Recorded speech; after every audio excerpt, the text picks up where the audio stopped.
सबको जय मसीह की। खुदा का शुक्र करते हैं कि इस महीने यानी कि मई के पहले संडे को यानी कि इतवार के दिन फिर से आपकी खिदमत में हाज़िर हैं और उम्मीद करते हैं कि आपने अपने घरों में रहते हुए लॉकडाउन के दौरान, जैसे आपका हमेशा से दस्तूर रहा है, लॉकडाउन के दौरान आप दुआ करते रहे हैं, परंतु उम्मीद है कि आज आपने और भी ज़्यादा परमेश्वर की हजूरी में समय गुजारा होगा, गीत गाए होंगे और दुआ करी होगी, वचन भी पढ़ा होगा, अपने तरीके से अपने परमेश्वर की आपने आराधना की होगी और उम्मीद करते हैं कि आपके पास और समय होगा जिससे आप ये वाला वचन जो हम आपके पास भिजवा रहे हैं वो भी सुन पाएंगे।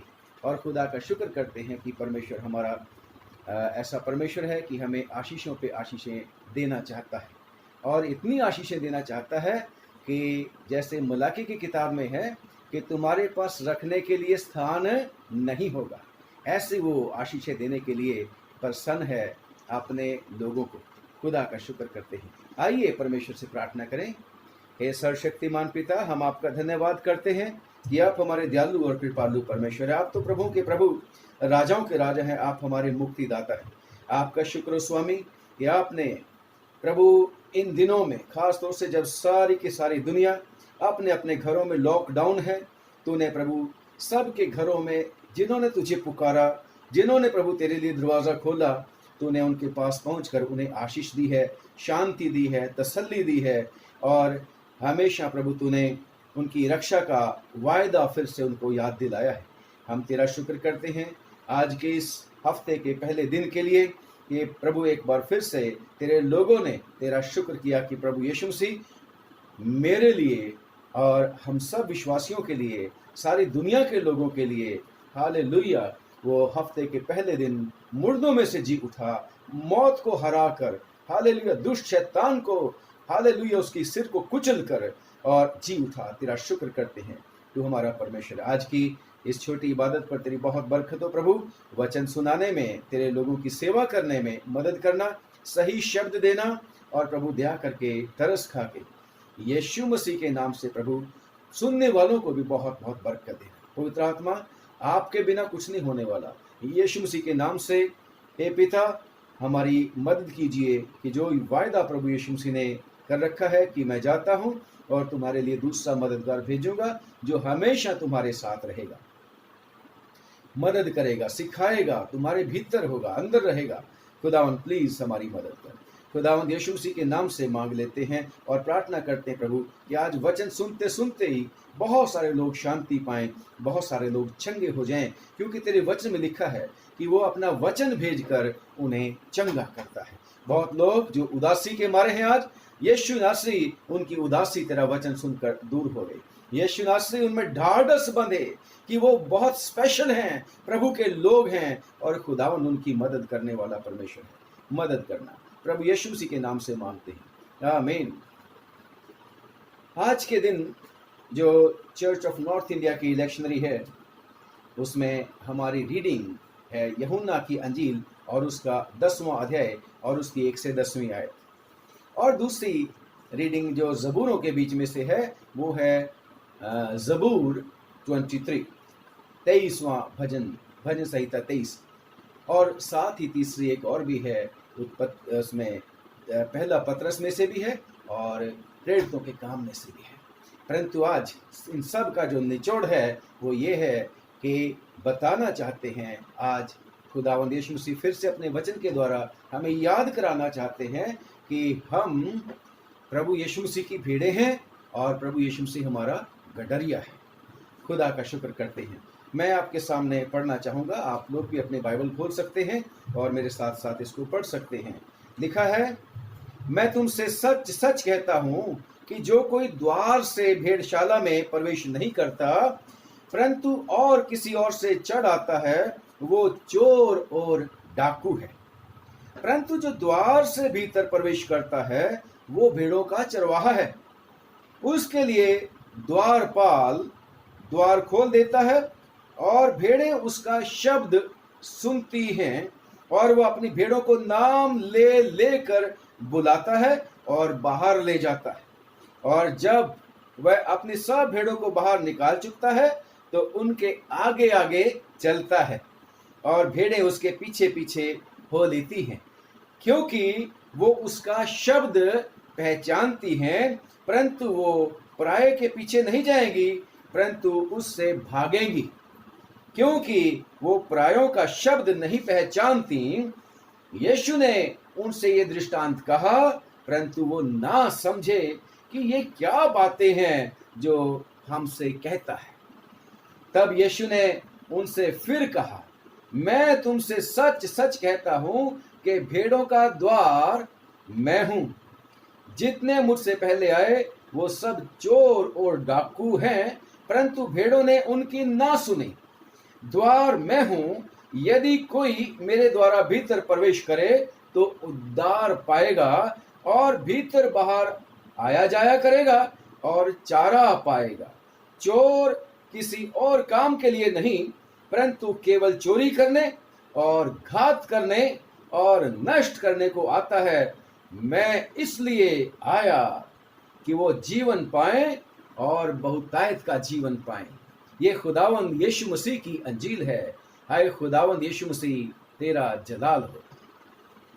प्रियो, आज फिर से खुदावंद यीशु मसीह हमसे बड़ा जोर दे के कहते हैं, मैं तुमसे सच सच कहता, यानी कि बहुत ज्यादा इस बात को इम्फेसाइज करते, इस बात के ऊपर बड़ा जोर दे रहे हैं कि मैं तुमसे सच सच कहता हूं कि जो कोई द्वार से यानी कि दरवाजे से भेड़शाला में प्रवेश नहीं करता वो चोर और डाकू है।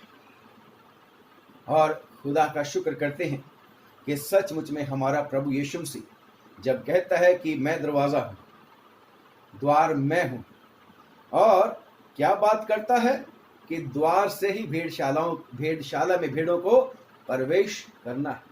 किसी और रास्ते से ना तो भेड़ों को आना और ना ही किसी और को रास्ते के अलावा किसी और तरीके से भेड़शाला में प्रवेश करना, क्योंकि दरवाजा एक ही है भेड़शाला का और वो है खुदावंद यीशु मसीह। जब हम अपना घर बनाते हैं तो उसमें एक मेन गेट बनाते हैं और वो मेन गेट एक ही होता है। और खुदा का शुक्र करते हैं, आजकल तो बहुत सारे दरवाजे बना लेते हैं, एक पूर्व में, एक पश्चिम में, उत्तर में, दक्षिण में, परंतु हम एक ही दरवाजे की बात कर रहे हैं जो है खुदावंद यीशु मसीह। दुनिया में जब भी हम किसी लोगों से बात करेंगे तो वो कहते हैं भगवान एक हैं, खुदा एक हैं, परंतु रास्ते अलग अलग हैं। बाइबल तो इस बात को हमें सिखाती नहीं। बाइबल तो ये कहती है एक ही दरवाजा है और यीशु मसीह ने कहा कि मैं ही हूं दरवाजा, और बिना इस दरवाजे के, बिना मेरे द्वारा कोई पिता के पास नहीं पहुंच सकता। और खुदा का शुक्र करते हैं यीशु मसीह ही खुद रास्ता भी है। खुदा का शुक्र करते हैं मैं ही राह हूं, रास्ता भी मैं ही हूं। और यहां पर लिखते हैं आज के संदर्भ में, आज के इस लेसन में, कि मैं द्वार हूं, मैं दरवाजा। और खुदावंद यीशु मसीह आपको और मुझको भेड़े कहते हैं। जब हम पुराना नियम पढ़ते हैं तो परमेश्वर ने हमेशा अपनी प्रजा को, अपने लोगों को अपनी भेड़ बकरियां कहा और अपने आप को उनका चरवाहा कहा। और जब लोगों ने पसंद नहीं किया कि नहीं नहीं हमें तो ऐसा चरवाहा चाहिए जो हमारे आगे आगे चला करे, तो परमेश्वर ने राजा लोग उनको दिए, साउल दिया, दाऊद दिया, और उसके बाद कितने सारे राजा दिए जिनके बारे में आप जानते हैं। और उनको क्या बोला था दाऊद को कि मैंने तेरे को भेड़ बकरियां से हटाकर अपनी प्रजा की चरवाही या अगुवाई करने के लिए ठहराया है। परमेश्वर हमेशा अपनी प्रजा को, अपने लोगों को भेड़े कहता है।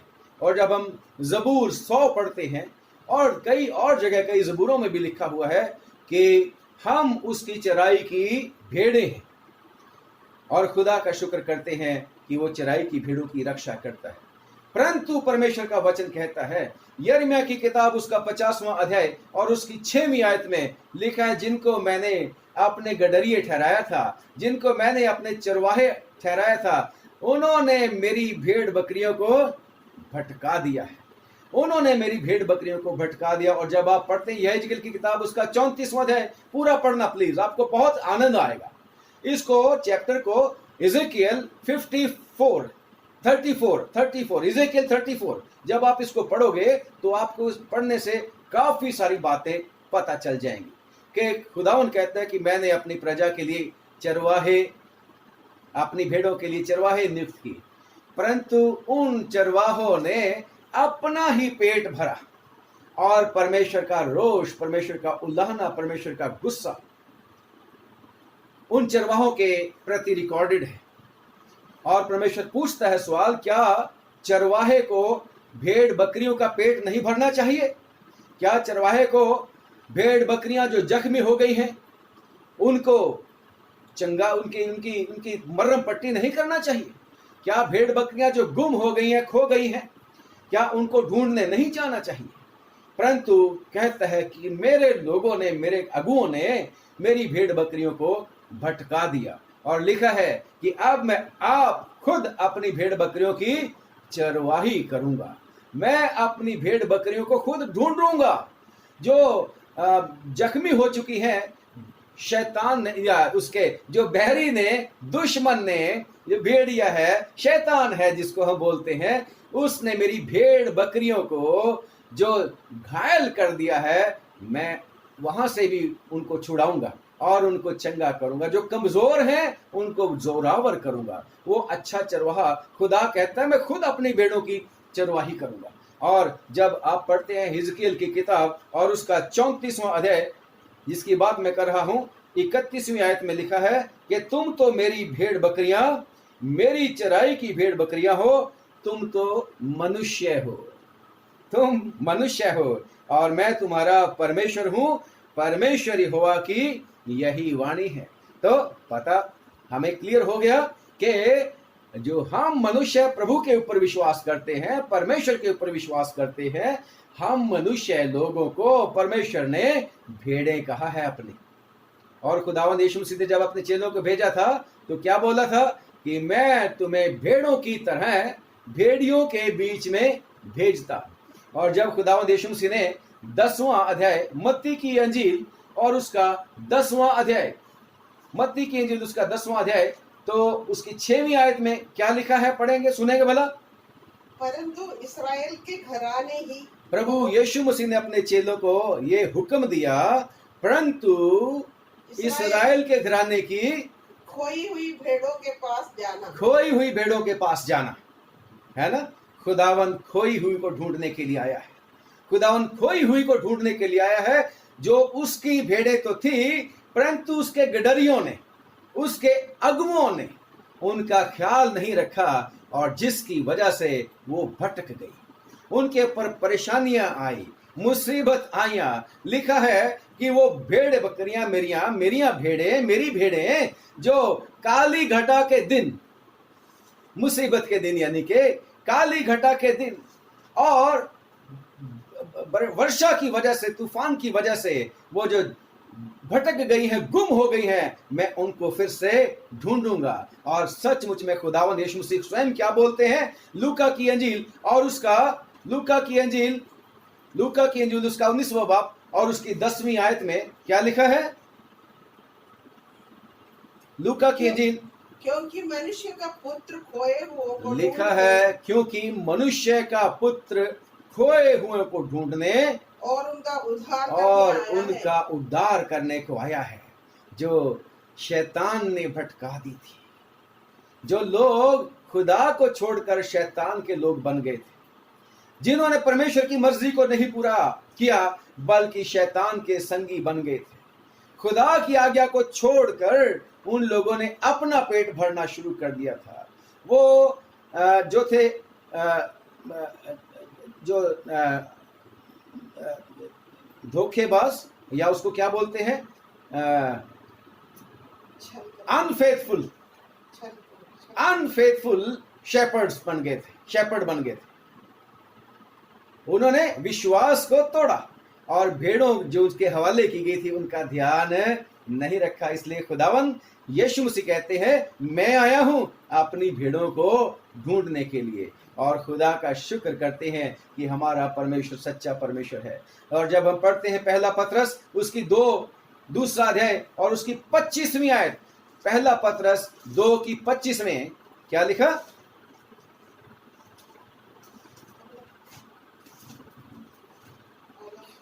पहला पतरस 2 की 25, क्योंकि तुम पहले भटकी हुई भेड़ों की नाई थे, पर अब अपने प्राणों के रखवाले और अध्यक्ष के पास फिर आ गए हैं। ऐसे ही नहीं आगे भाई, आप ऐसे ही नहीं आगे हो। खुदावंद यीशु मसीह ने आपको ढूंढा है। लिखा है, यीशु मसीह कहते हैं, कोई मेरे पास अपने आप नहीं आ सकता जब तक पिता उनको खींच कर दलदल में से, पापों में से, जब तक पिता उनको खींच कर ना निकाल ले। और यीशु मसीह कहते हैं यूहन्ना की इंजील 15:15, तुमने नहीं मुझे चुना, मैंने तुम्हें चुना है। मैंने तुमको पसंद किया है, मैंने तुम्हें अपने लोग बनाया है, मैंने तुम्हें अपॉइंट किया है, ठहराया है कि तुम फल लेके आओ। अपने आप से हम नहीं आए, बल्कि उसने हमें चुना, अपने पास आने दिया। और ऐसे ही नहीं आया, खुदावंद यीशु मसीह ने मेरे और आपके लिए दुष्ट शैतान से वापस लेने के लिए आपको और मुझको, जिनको गुनाह की कैद में, जेल में बंद कर रखा था दुष्ट शैतान ने, उससे वापस लेने के लिए उसने अपना लहू का दाम दिया। उसने आपको और मुझको बहुत स्पेशल समझा और उसने दया करके तरस खा के हमें दोबारा से खरीदा है।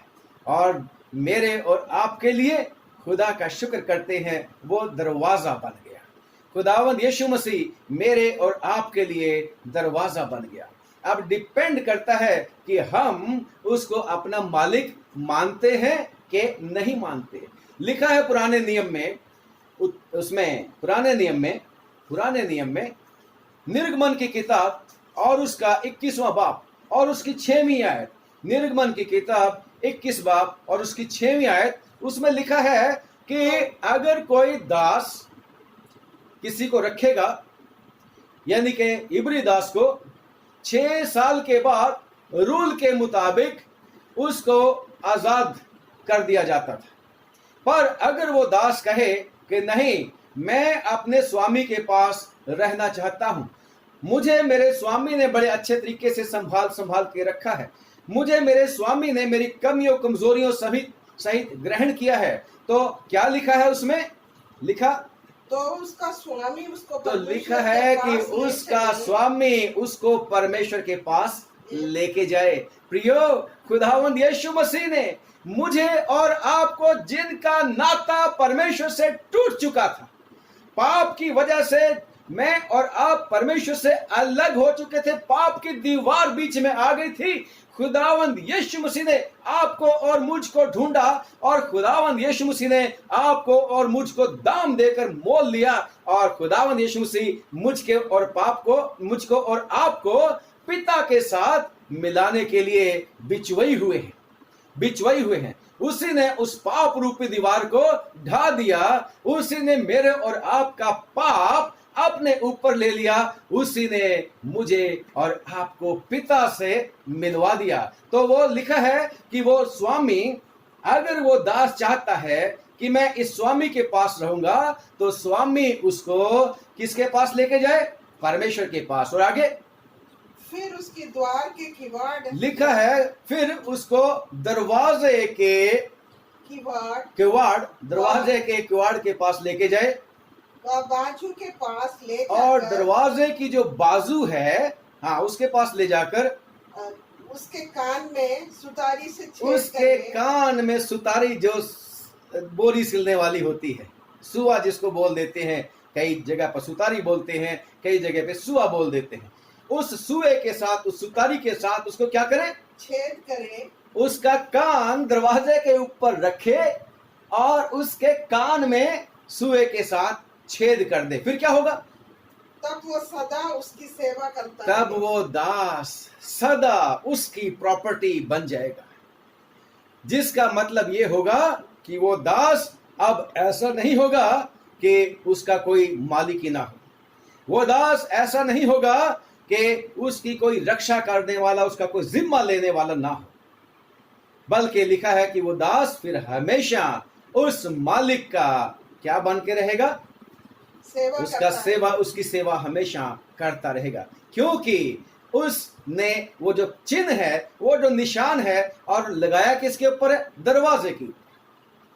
उस दरवाजे के ऊपर उसका कान रख के उसमें वो जो छेद किया गया है, वो इसका प्रतीक है, वो इसकी निशानी है कि इसका मालिक है।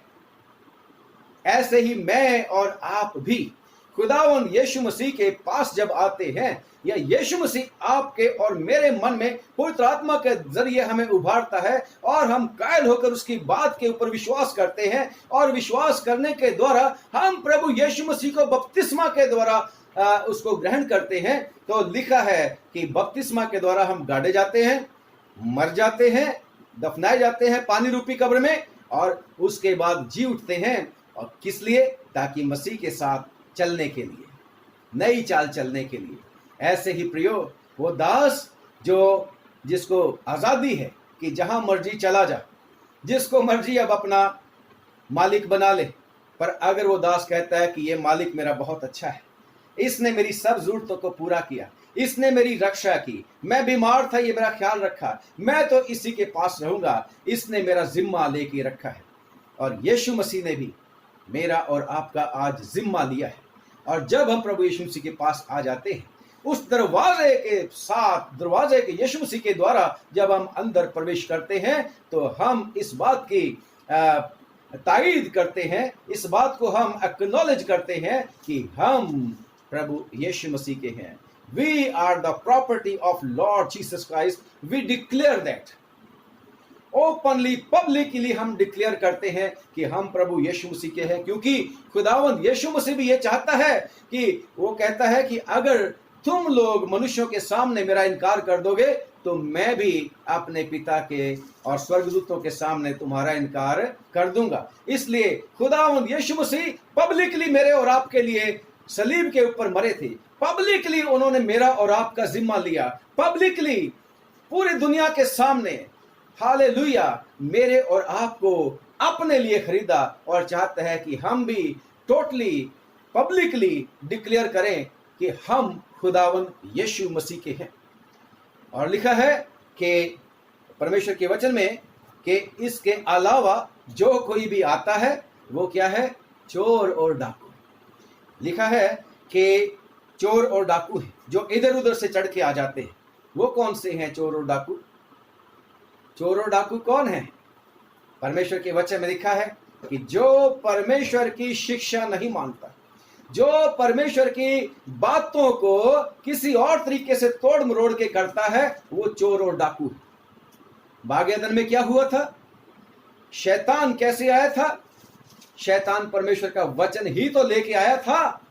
आदम और हवा जब बाग एदन में रहते थे, हवा को क्या बोला था? क्या खुदावन ने तुम्हें कहा है कि बाग के किसी फल का, किसी भी पेड़ का फल नहीं खाना?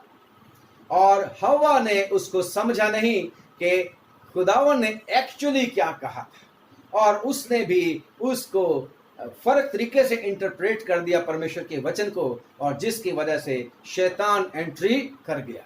और जब उसने, उस चोर ने, उस डाकू ने एंट्री कर ली उस परिवार में, तो उस परिवार का नाश हो गया, और वो परिवार स्पिरिचुअली मर गया।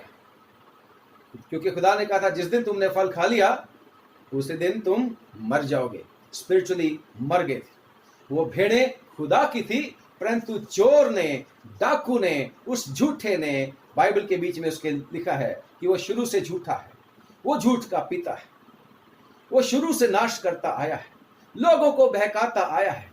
वो है बहकाने वाला चोर और डाकू। लिखा है कि जो किसी और से चढ़ आता है वो चोर और डाकू है।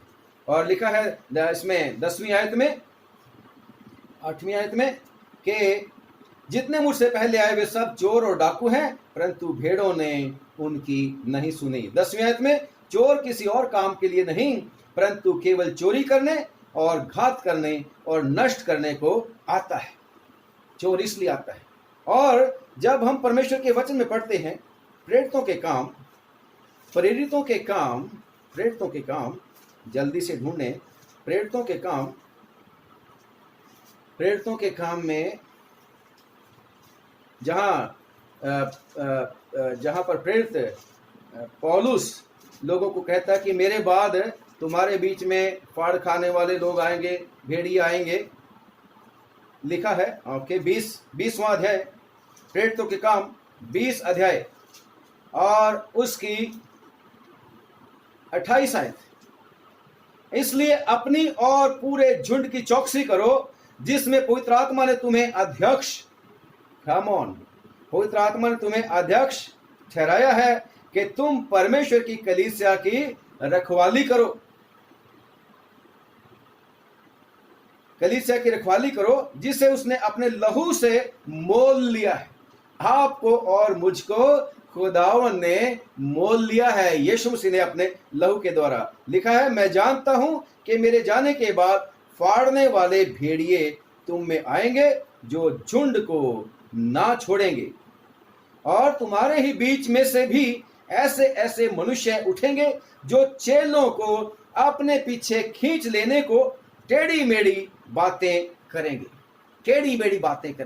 ये हैं जो भेड़ों को भटका देने वाले लोग। और कई बार हम देखते हैं जो मेन स्ट्रीम चर्च होते हैं, इनके अपने लिखे हुए रूल्स होते हैं, संविधान होता है, वहां पर एक गडरिया अपॉइंटेड होता है। परंतु कई बार ऐसा होता है कि जो लोग उस गल्ला के गडरिये नहीं होते, वो चुपके से भीड़ के बीच में, भेड़ों के बीच में, कलीसिया के बीच में आ जाते हैं, गल्ला के बीच में आ जाते हैं और शिक्षा देना शुरू कर देते हैं। और कई बार उनको शिक्षा का पता भी नहीं होता। जहां पर मैं खन्ना में परमेश्वर की सेवा करता हूं, वहां पर लॉकडाउन में एक आ गया आदमी, और लॉकडाउन में उसने कुछ लोगों को इकट्ठा किया और इबादत करनी शुरू कर दी। कितनी बुरी बात है। लोगों को कहते हैं घरों से नहीं निकलना लॉकडाउन में, परंतु वो खुदा का कलाम सुनाने के लिए पता नहीं कहां से उस जगह पर पहुंच गया। और ठीक है, खुदा का तो कलाम सुनाया था, परंतु परमेश्वर ने यह भी कहा है कि आप हमें जो अधिकार और प्रधानता है, जो रूल है अपने देश का, उसको भी मानना है। तो ये कैसे हुआ? इसलिए परमेश्वर कहता है कि भाई जांच लिया करो। और रोमियो की चिट्ठी उसके 16 बाब कहता है उनको भी आप लोग जांच लिया करो। आखिरी बाब रोमियो की चिट्ठी और उसका 16वां बाब लिखा है। अब हे भाइयों, 16 बाब 17वीं आयत में, अब हे भाइयों, मैं तुमसे विनती करता हूं कि जो लोग उस शिक्षा के विपरीत जो तुमने पाई है, फूट डालने और ठोकर खाने के कारण होते हैं, उन्हें ताड़ लिया करो और उनसे दूर रहो, क्योंकि ऐसे लोग हमारे प्रभु यीशु मसीह की नहीं परंतु अपने पेट की सेवा करते हैं और चिकनी चुपड़ी बातों से सीधे साधे मन के लोगों को बहका देते हैं, जैसे हवा को सीधी सादी थी। कलीसिया में सारे लोग बाइबल नहीं पढ़ते। कलीसिया में खास तौर से जो रूरल कलीसियाएं होती हैं, उनमें लोग ज्यादातर बाइबल नहीं पढ़ते क्योंकि उनको पढ़ना आता नहीं। परंतु परमेश्वर उनको भी चौकस रहने के लिए हुक्म देता है। उनको चौकस रहना है ताकि उस चोर और डाकू को पहचान सकें और खुदा का शुक्र करते हैं कि हमारा प्रभु यीशु मसीह अगर साथ में होगा तो वो भेड़ें उनको पहचान लेंगी। परमेश्वर के वचन में लिखा है कि परंतु जो द्वार से भीतर प्रवेश करता है वो भेड़ों का चरवाहा है। उसके लिए द्वारपाल द्वार खोल देता है। ये द्वारपाल कौन है? हमने भेड़ों के बारे में पता लगा लिया कि भेड़ें कौन हैं और किस तरीके से प्रभु यीशु मसीह ने उन भेड़ों को अपने लिए खरीदा। और अब हम बात कर रहे हैं दरवाजे की और उसके बाद द्वारपाल की। ये दरवाजा खुदावंद यीशु मसीह खुद कहते हैं कि मैं हूं। और खुदावंद यीशु मसीह ने ये दरवाजा मेरे और आपके लिए ऐसे ही नहीं बन गया। खुदावंद यीशु मसीह ने मेरे और आपके लिए ये दरवाजा बनने के लिए अपनी जान दी है। उसने सलीब के ऊपर अपनी जान दी। और इतना ही नहीं, जान दे के लिखा है कि वो दफनाया गया और तीसरे दिन मुर्दों में से जी उठा। वो दरवाजा जो कब्र का था, उस दरवाजे को खुदावंद यीशु मसीह ही खोल सकता है, कोई और उसको खोल नहीं सकता था। क्योंकि उस समय के लोगों ने, पढ़ेंगे मत्ती की अंजील उसका 27वां बाब 59 और 60, मत्ती की अंजील 27 और उसका 59, 59 और 60वें आयत के खुदावंद यीशु मसीह को जब कब्र के बीच में रख दिया था, उसके ऊपर मोहर लगा दी गई थी, सील कर दिया गया था। कोई इस दरवाजे को नहीं खोल सकता। और वो दरवाजा शैतान सोचता था कि ना सिर्फ मैंने, प्रभु यीशु मसीह आया था बड़ा, मैं लोगों को छुड़ाने के लिए आया हूं, मैं भेड़ों का गडरिया हूं, अच्छा गडरिया। कहता था मैं द्वार हूं। चलो, अब मार ही नहीं दिया, बल्कि दफना ही नहीं दिया, बल्कि एक बड़ा पत्थर भी उस दरवाजे के ऊपर रख दिया और उसके ऊपर सील भी लगा दी। और उसके बाद सिपाहियों की टुकड़ी भी वहां पर पहरा देने के लिए लगा दी। कोई दरवाजे को नहीं खोल सकता। परंतु देखो क्या लिखा, पढ़ेंगे। यूसुफ ने लोथ को लेकर उसे उज्जवल चादर में लपेटा। लिखा है यूसुफ, अरमतिया का जो यूसुफ था, और उसके साथ तो वो भी आ गया था, निकोदिमस भी। उन्होंने प्रभु यीशु मसीह की लोथ को लेकर चादर में लपेटा और उसे अपनी नई कब्र में रखा, जो उसने चट्टान में खुदवाई थी। और कब्र के द्वार पर बड़ा पत्थर लुढ़का कर चला गया। परंतु वो कब्र का दरवाजा कैसे खुल गया आपको पता है। वो दरवाजा जो शैतान बंद करना चाहता था, उस दरवाजे को खुदावंद यीशु मसीह के लिए खुलना था। उस दरवाजे को मेरे और आपके लिए, जो उसके ऊपर विश्वास करने वाले थे, जो उसके चुने हुए थे, उस दरवाजे को हमारे लिए खुलना था। तो दरवाजा कौन है? खुदावंद यीशु मसीह। और प्रभु यीशु मसीह के वचन में लिखा है, परमेश्वर का वचन कहता है कि उसके खोले हुए को कोई बंद नहीं कर सकता और उसके बंद किए हुए को कोई खोल नहीं सकता। यीशु मसीह वो दरवाजा है। और खुदा का शुक्र करते हैं कि खुदावंद यीशु मसीह जो है हमारा दरवाजा है, और वो जान दे के उसने इस दरवाजे को खोला है। वो दरवाजा है। मुझे और आपको इसी दरवाजे के द्वारा पहुंचना है पिता के पास। यीशु मसीह ने क्या बोला? कोई पिता के पास नहीं जा सकता मेरे सिवा, मेरे बिना कोई पिता के पास नहीं जा सकता। मैं ही दरवाजा हूं। खुदा का शुक्र करते हैं। और भेड़ों को भी इसी दरवाजे से प्रवेश करना है। खुदा का धन्यवाद करते हैं। और इस दरवाजे का जो दरवाजा खोल देते हैं वो कौन है? द्वारपाल। परमेश्वर के वचन में हमने कुछ दिन पहले भी पढ़ा था, लूका की अंजील 12 बाब उसकी 36वीं आयत में कि 35वीं थे कि तुम्हारी कमरें बंधी रहे, तुम्हारे मशालें जलती रहे। और 36वीं आयत में लिखा क्या है? और तुम उन मनुष्यों लिखा है कि तुम उन मनुष्यों की तरह बनो, उन मनुष्य की तरह बनो जो अपने स्वामी के बाट देखते जो अपने स्वामी की इंतजारी कर रहे हैं। यीशु मसीह की मैं और आप दोबारा आने की इंतजारी कर रहे हैं। हम उसकी भेड़े हैं। वो कह के गया था कि मैं जल्द वापस आऊंगा और तुमको भी अपने साथ लेके जाऊंगा। उन मनुष्यों की तरह बनो जो अपने स्वामी के आने की बाट देख रहे हो कि वो ब्याह से कब वापस लौटे। जब वो आकर द्वार खटखटाए तो तुरंत उसके लोग उसके लिए दरवाजा खोल दें। यीशु मसीह क्या बोलता है? 3:20 में प्रकाशित वाक्य है कि मैं दरवाजे के ऊपर खड़ा हुआ खटखटाता, जो कोई मेरे लिए द्वार खोल देगा मैं उसके पास भीतर आ जाऊंगा।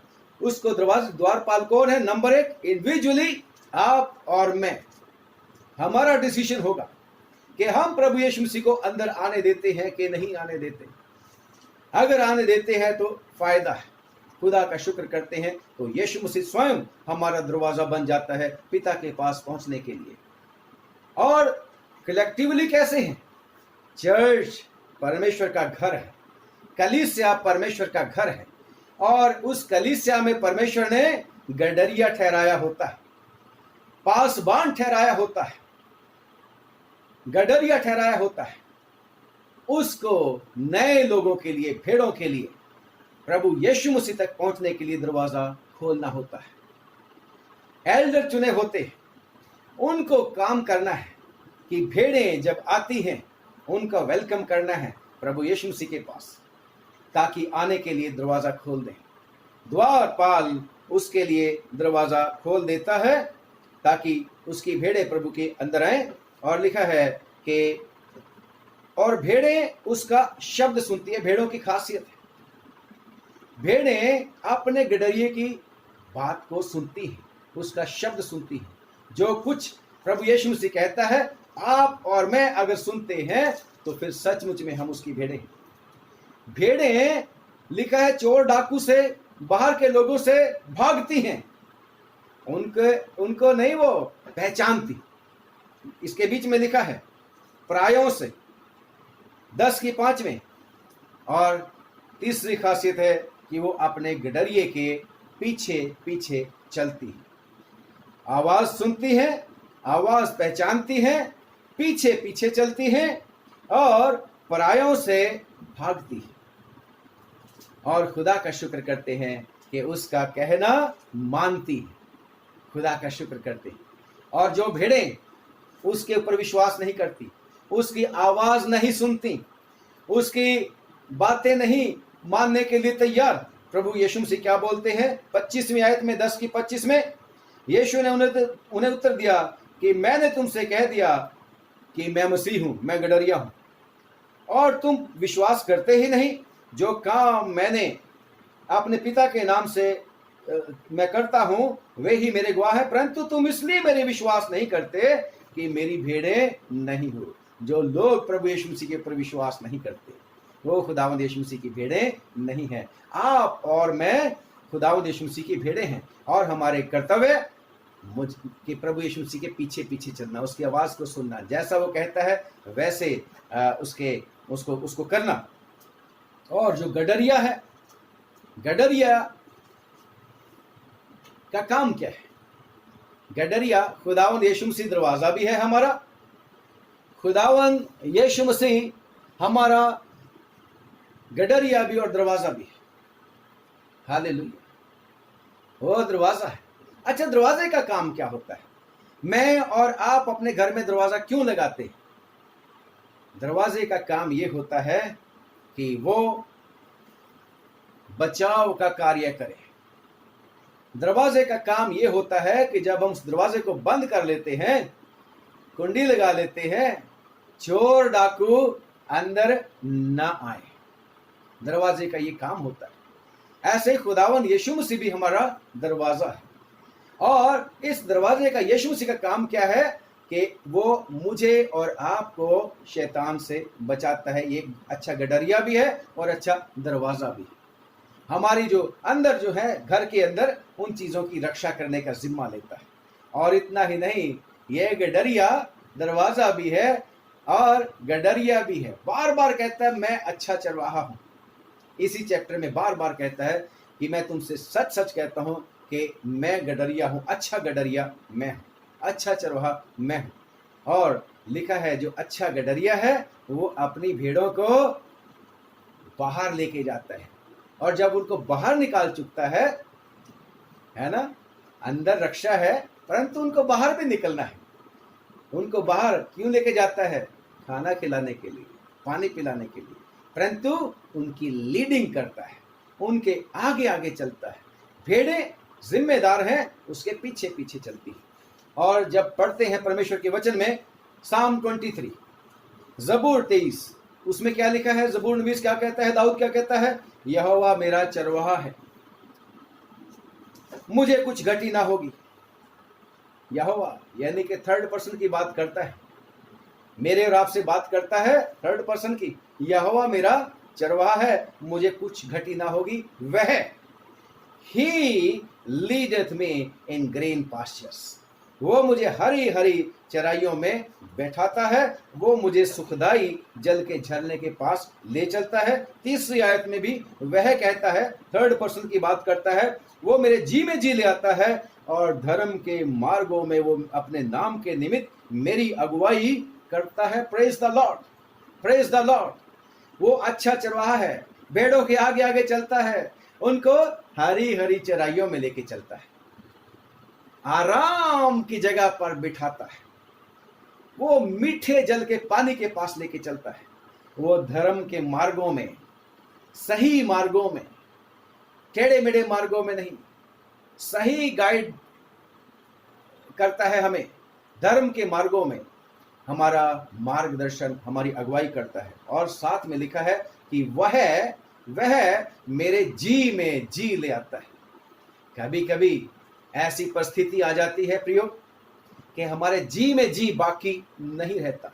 कई बार सिचुएशन ऐसी आ जाती है, हम बहुत ज्यादा विचलित, बहुत ज्यादा परेशान हो जाते हैं, और ये खुदावन जो यीशु मसीह गडरिया है, वही उन परेशानियों में हमें तसल्ली देता है, कहता है मत डर, मैं तेरे साथ हूं।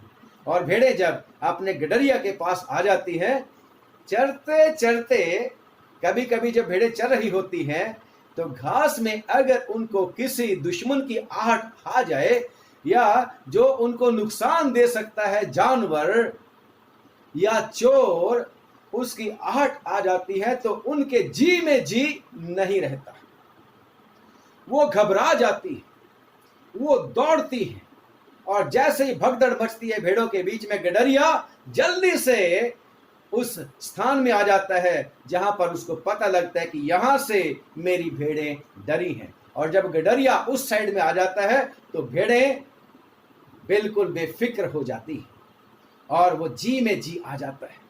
आजकल भी प्रियो, इस लॉकडाउन के समय में, कोविड-19 के इस समय में बहुत बार हम परेशान हो जाते हैं और सोचने लग जाते हैं क्या होगा जब ये लॉकडाउन होगा। टेलीविजन में जब खबरें सुनते हैं 20 साल पीछे चली गई है, चली जाएगी अर्थव्यवस्था, लिखा है बहुत सारे लोग करोड़ों की तादाद में गरीब हो जाएंगे, और ऐसा सुनकर कई बार लोगों के जी में जी नहीं रहता। परंतु खुदा का शुक्र करते हैं, अगर खुदावंद यीशु मसीह मेरा और आपका गडरिया है तो फिर हमें श्योरिटी है कि वही मेरे को हरी चराइयों में लेके जाएगा, वही मेरे खाने और पीने का प्रबंध करेगा, वही मेरी रक्षा करेगा, वही गारंटी देता है, वही अश्योरेंस देता है कि वो मेरे जी में जी ले आता है। और अगर चौथी आयत पढ़े, और फिर क्या बोलता है, यार ऐसी क्या बात है, चाहे मैं कोविड-19 के समय में भी लॉकडाउन में हूं तो भी ना डरूंगा। लिखा है चौथी आयत में, चाहे मैं घोर अंधकार से भरी हुई तराई में होकर चलूं, सो व्हाट, क्या हो गया अगर मैं घोर अंधकार से भरी हुई तराई में होकर चलता हूं तो भी हानि से ना डरूंगा। क्यों? क्योंकि मेरा गडरिया मेरे आगे आगे है, मेरा गडरिया, मेरा छुड़ाने वाला, मेरा प्रभु यीशु मसीह मेरे साथ है, मैं ना डरूंगा। और अगर घोर की तराई आ रही है, अगर परेशानियां और दुख और तकलीफें आ रही हैं, मैं क्यों डरूं? क्योंकि मेरा गडरिया मेरे साथ है। वो गडरिया, ऊपर की आयतों में पढ़ा कि वो मुझे हरी हरी चराइयों में मीठे जल के पानी के पास लेके चलता है ना। अब ये कहता है चाहे मैं घोर की, मीनिंग देयर ऑफ कि वो गडरिया ही लीड कर रहा है, आगे आगे चल रहा है, अंधकार में भी आपके आगे आगे चल रहा है। और क्यों चल रहा है? उसको चाहिए कि घास में बिठा के रखे। गडरिये को पता होता है बेस्ट कहाँ है, मेरी भेड़ों के लिए बेस्ट कहाँ है। अगर बड़ी बड़ी घास में चले जाएंगे तो हो सकता है उसमें छुपे हुए वो जो मांसाहारी, मांस भक्षी जानवर होते हैं, चोर डाकू होते हैं, वो मेरी भेड़ों को मुझे देखने से, गडरिये को देखने से रुकावट डाल सकते हैं। इसलिए गडरिया चाहे उस भेड़ों को लेके जाने के लिए रास्ता दुर्गम भी हो, घोर से भरा हुआ हो, मौत के साए की वादी भी क्यों ना हो, गडरिया उनके आगे आगे चलता है और भेड़ भी कहती है कि मैं भेड़ हूं खुदावंद यीशु मसीह की, मैं ना डरूंगी क्योंकि वो मेरे साथ साथ रहता है। और आगे क्या बोलता है, तो भी मैं हानि से ना डरूंगा क्योंकि तू मेरे साथ रहता है। Praise the Lord. Every time Lord Jesus Christ says that I am with you until the end of the age, but how foolish we are. Rightly God has given us the title that you are the sheep. सही खुदा ने हमें भेड़ें कहा है। भेड़ को बेचारी को पता ही नहीं लगता, भेड़ को अपना रास्ता भी नहीं पता लग जाता, गुम हो जाती है तो उसको ढूंढना पड़ता है। यस, हम भी बहुत बार भटक जाते हैं, अपने गडरिये को भूल जाते हैं। अपने गडरिये को अगर हम चले जाते हैं तो हम अपने गडरिये को बहुत बार भूलते हैं, परंतु काश खुदावन हमारे साथ हमेशा रहे और हम गल्ला छोड़कर भागे ना, उसके ग्रुप में, उसके गल्ला में, उसकी भेड़ों में हमेशा बने रहें। शैतान के गल्ला में फिर दोबारा ना चले जाएं, क्योंकि शैतान चोर, फाड़ने, नाश करने, घात करने के लिए आता है ना। तो ये कहता है तो भी मैं न डरूंगा क्योंकि तू मेरे साथ रहता है, तेरे सोंटे और तेरी लाठी से मुझे शांति मिलती है।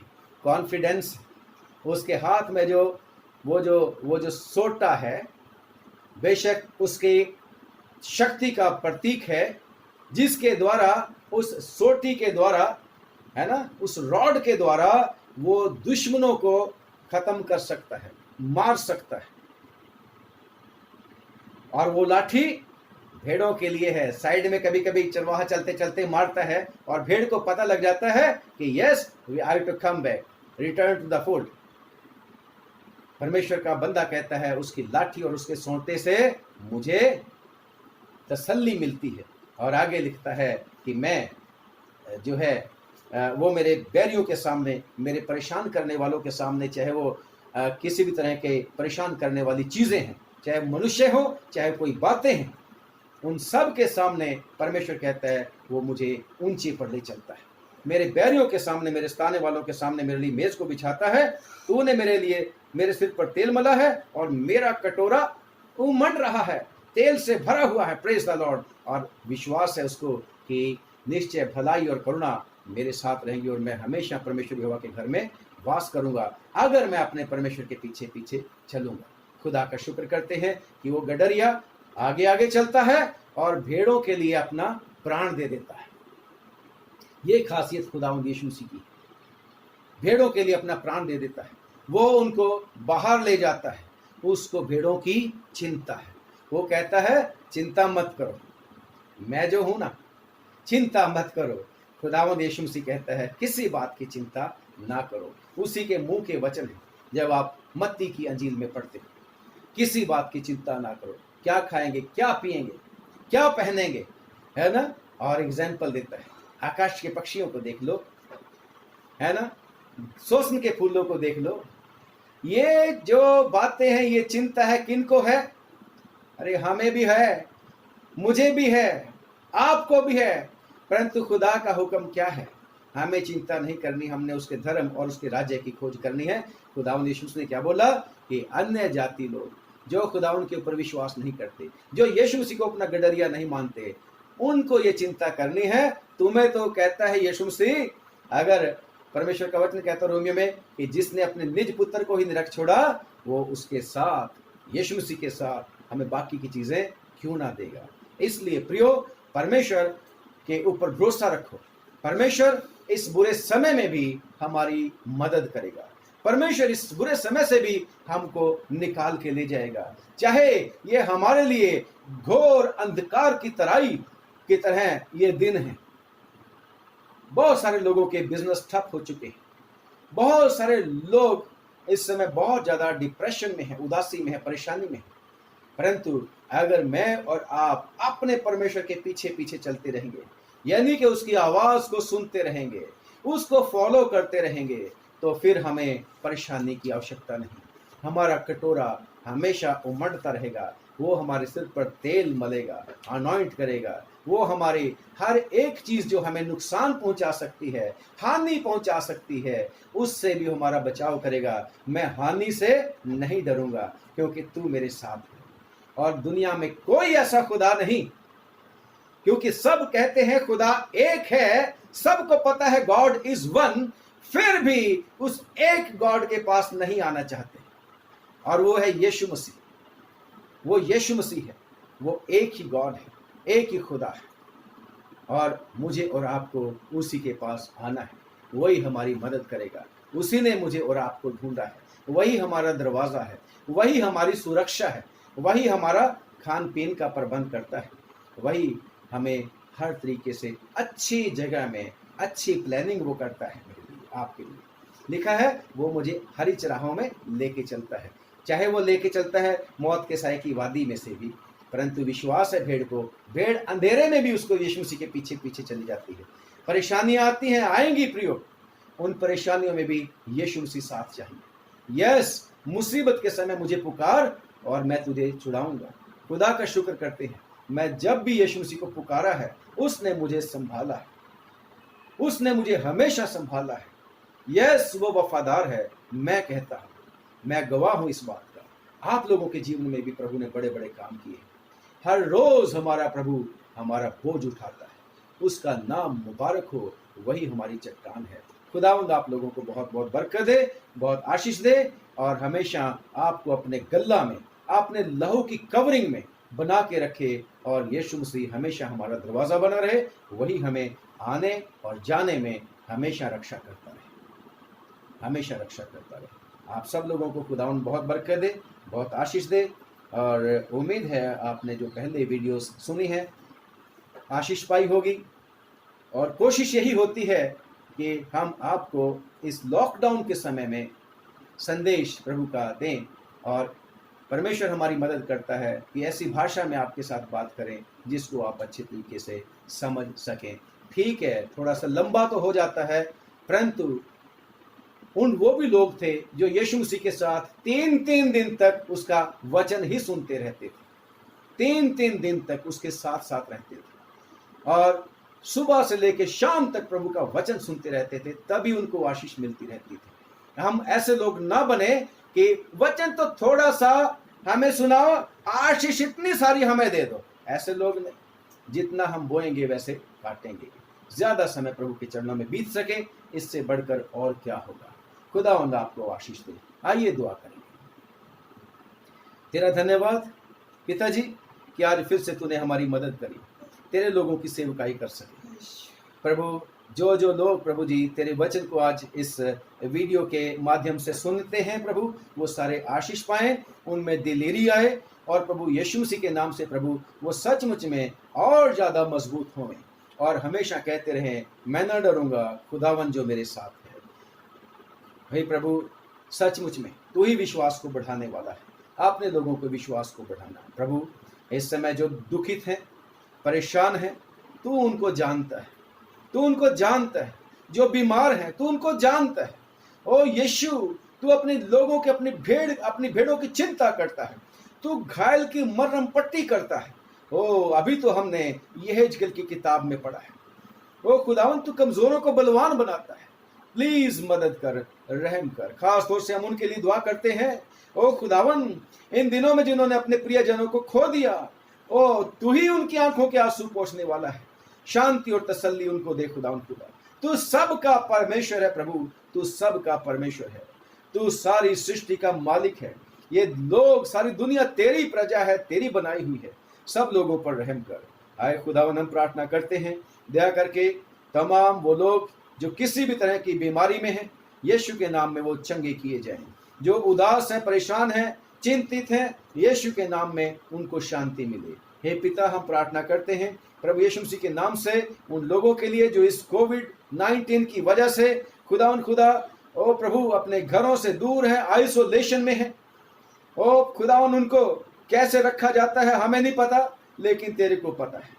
परंतु तूने अपने लोगों को, ओ खुदावन, जो इस समय वचन सुन रहे हैं तेरा, ओ खुदावन, तूने उनको संभाला हुआ है। संभालना प्रभु जो उनकी सेवा कर रहे हैं, जो कोविड-19 से ग्रसित हो चुके हैं, जिनके प्रभु रिश्तेदार भी उनको हाथ लगाते हुए डरते हैं, ओ पाक यहोवा, तू एक परमेश्वर है जिसने लोगों को अपने लिए चुन रखा है, जिनको हीलिंग मिनिस्ट्री में, चंगाई की सेवकाई में अपॉइंट कर रखा है, सब डॉक्टर्स, नर्सेज, पैरामेडिकल स्टाफ, ओ खुदावन, सब के सब जो सेवा का कार्य कर रहे हैं जान पर खेलकर, उनकी रक्षा करना, उनकी मदद करना। और है खुदावन, तुझसे प्रार्थना करते हैं पीछे जो उनके प्रियजन हैं, उनके घर के लोग हैं, उनकी भी रक्षा तूने करनी है, तूने जिम्मा लेके रखना है प्रभु।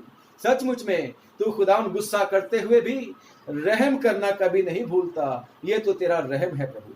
हे प्रभु, हम प्रार्थना करते हैं तमाम सरकारों के लिए, हमारे देश की सरकार के लिए, हमारे देश के प्रधानमंत्री के लिए, सारे राज्यों के चीफ मिनिस्टर्स, गवर्नर्स के लिए प्रभु दया कर, सबको बुद्धि दे, समझ दे, और प्रभु ऐसा प्रबंध होने में मदद कर प्रभु, जिससे सब लोगों का बचाव हो सके। जो लॉकडाउन में हैं, सचमुच में प्रभु वो तुझसे बातें करें, तेरी तरफ फिरें और तू उनको जीवन देवे। प्रभु हम प्रार्थना करते हैं, दया करके तरस खा के प्रभु जी तमाम वो लोग वॉलंटियरली जो काम कर रहे हैं सेवा का, उनको भी आशीष देना। अब हम उन देशों के लिए प्रार्थना करते हैं जहां इस बीमारी ने प्रभु जी कोहराम मचाया हुआ है, दया कर, उनके ऊपर भी रहम कर। हम सब के लिए भलाई चाहते हैं, सब के छुटकारे के लिए प्रार्थना करते हैं खुदावन। खास तौर से हम उन देशों के लिए प्रार्थना करते हैं जो गरीब हैं और प्रभु उनके पास साधन नहीं है, उन पर भी रहम करना, क्योंकि तूने, जब हम प्रभु बिना साधन के थे, कोई बचाने वाला नहीं था, हमें पता नहीं था कैसे बचें, तूने हमें बचाया, तो सबको बचा प्रभु, तू सबके ऊपर रहम कर। यीशु, तूने सबको प्यार किया। अब प्रभु प्रार्थना है, दया करके हमारे सब के परिवारों पर आशीष उंडेलना, सारे हमारे प्रियजनों को आशीष देना, और दया करके प्रभु जो कुछ भी तूने हमें दिया है, हम सब की चल अचल संपत्ति पर भी तेरी बरकत हो गई।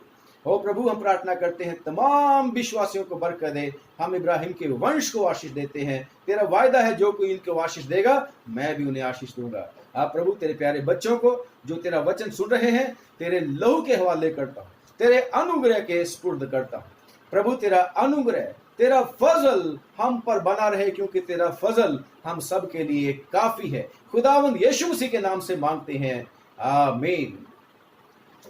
आप सबको एक बार फिर से पादरी अविनाश और मेरी वाइफ स्वर्ण का और मेरे घर की कलीसिया का सलाम पहुंचे। परमेश्वर आपको आशीष दे, हमें भी दुआ में याद रखना। God bless.